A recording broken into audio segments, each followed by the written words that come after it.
गोकुळ दूध संघाच्या प्रॉडक्ट्सना हलाल सर्टिफिकेट मिळाले। नवा वाद यामुळे निर्माण होण्याची शक्यता आहे।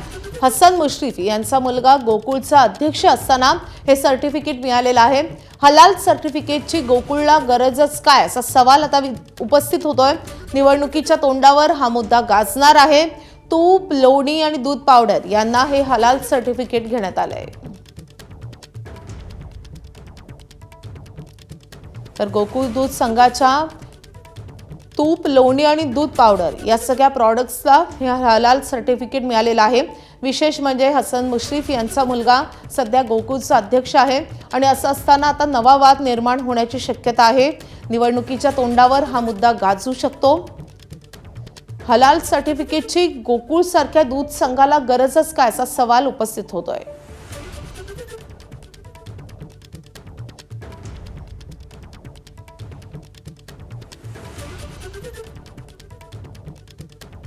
तर या संदर्भात अधिकचे तपशील जाणून घेऊयात। आपले प्रतिनिधी विजय केसरकर आपल्या सोबत आहेत। विजय, मुळात गोकुळला हे हलाल सर्टिफिकेट घेण्याची गरज का निर्माण झाली आहे?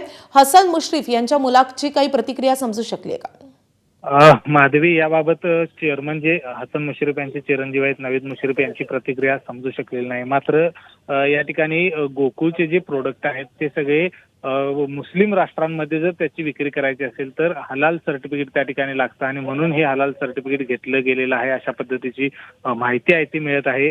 मात्र यावरती हिंदुत्ववादी संघटनांनी खरं तर आक्षेप घेतलेला आहे की नेमकी काय गरज होती गोकुळ हलाल सर्टिफिकेट घेण्याच्या संदर्भात अशा पद्धतीची देखील विचारणा आहे ती केली जाते। मात्र अजून गोकुळकडून किंवा या सगळ्या चेअरमन आहेत नवीद मुश्रीफ यांच्याकडून कुठलीही प्रतिक्रिया याच्यावरती दिलेली नाही किंवा स्पष्टीकरण आहे।